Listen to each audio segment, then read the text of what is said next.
Good morning. आइए आज आपका अपना चैनल ज्ञानोदय में आप सभी का स्वागत है। आज हम बात करने जा रहे हैं ज्योग्राफी का एक बहुत ही महत्वपूर्ण टॉपिक जिसका नाम है भारत में भूजल की अवस्थिति अर्थात भौम जल वाटर की, या आप कह सकते हैं अंडरग्राउंड वाटर की हम बात करने जा रहे हैं।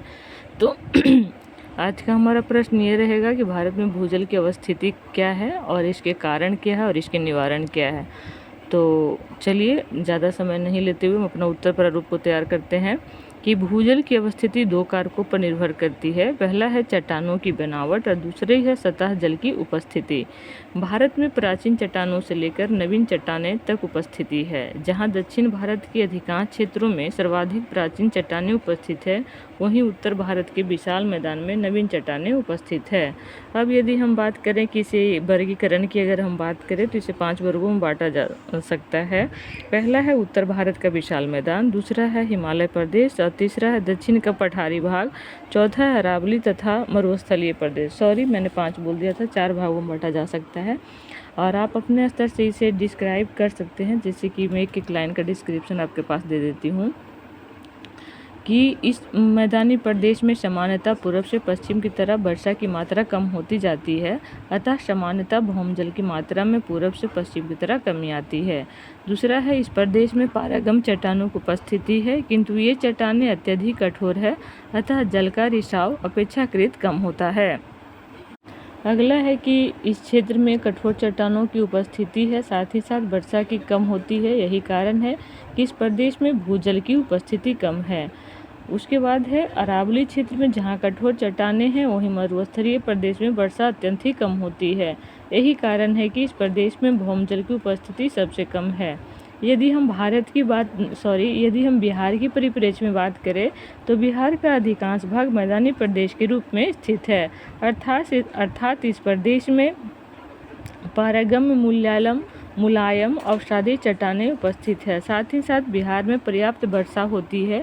यही कारण है कि बिहार राज्य को भूजल संसाधन के दृष्टिकोण से एक संपन्न राज्य के रूप में जाना जाता है। अब हम बात करते हैं कि भारत में भूजल संकट की समस्याएं उत्पन्न होने के क्या कारण हैं। तो भारत में भौमजल के पर्याप्त उपलब्धता हेतु सभी दशाएं विद्यमान हैं, किंतु हाल ही में केंद्रीय भूजल बोर्ड के द्वारा किए गए एक सर्वेक्षण से यह स्पष्ट हुआ है कि भारत के 33% कुआं में 0 से 2 मीटर तक भूजल की गहराई में वृद्धि हुई है। भूजल के संकट की समस्याओं के कारण जानना चाहेंगे तो सबसे पहला है कि भूजल का विदोहन करना, भूजल के उपयोग को लेकर एक निश्चित सीमा एवं एक नियमावली का न होना, भूजल का ह्रास होना, नलकूप के द्वारा भूजल का लगातार निकासी होना, हरित क्रांति के कारण सिंचाई हेतु भूजल का अधिक से अधिक उपयोग किया जाना, रासायनिक उर्वरकों के कारण भूजल में प्रदूषण की समस्या उत्पन्न होना, नगरीकरण के परिणाम स्वरूप कंक्रीट का लगातार विस्तार हो रहा है, जिसके कारण भूजल पुनर्भरण रिचार्ज की समस्या उत्पन्न होती है, वर्षा संग्रहण के प्राकृतिक क्षेत्रों जैसे झीलें, तालाब, आर्द्र भूमियाँ इत्यादि का लगातार सिमटना या संकुचित होना, साथ ही साथ इन क्षेत्रों का समाप्त होना, इसके कारण भूजल रिचार्ज की समस्या उत्पन्न हुई, जो कि भूजल संकट का कारण बना।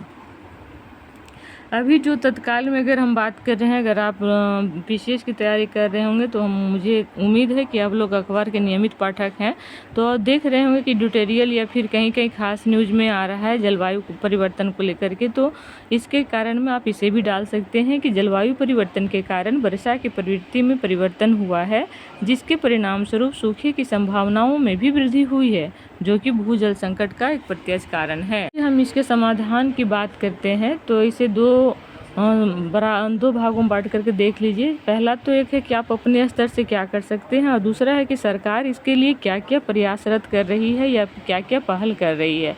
तो हम एक एक करके जानने का प्रयास करेंगे। सबसे पहले सरकार के स्तर पर तो जल संसाधन का वर्गीकरण, पेयजल की श्रेणी, औद्योगिकी संस्थानों में उपयोग हेतु जल की श्रेणी, घरेलू कार्यों, पशुधन इत्यादि के उपयोग हेतु जल की श्रेणी और सिंचाई कार्य हेतु जल की श्रेणी, इतने भागों में जलों को उन्होंने विभाजित किया है।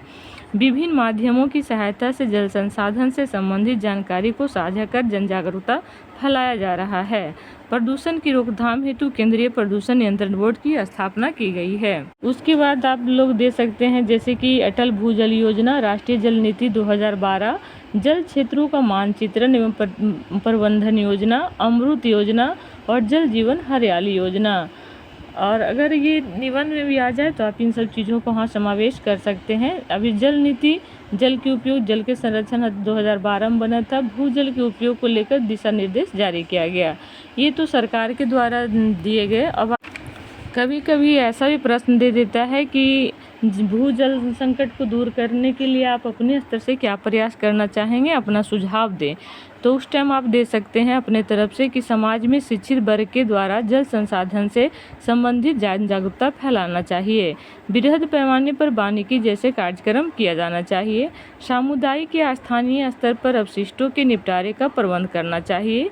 अतिक्रमण को हतोत्साहित करना चाहिए तथा जल संसाधन के अनुकुशलतम से प्रयोग किया जाना चाहिए। अब आप चाहें तो एक छोटा सा कंक्लूजन देकर के इसे निपटा सकते हैं कि निष्कर्षता कहा जा सकता है कि जल संकट वर्तमान में एक बहुत बड़ी समस्या है। हालांकि सरकार इसे तुरंत हटा तो नहीं सकती है, पूरी तरह समाप्त तो नहीं कर सकती है, लेकिन कमोबेश इसमें कमी जरूर देखी जा सकती है।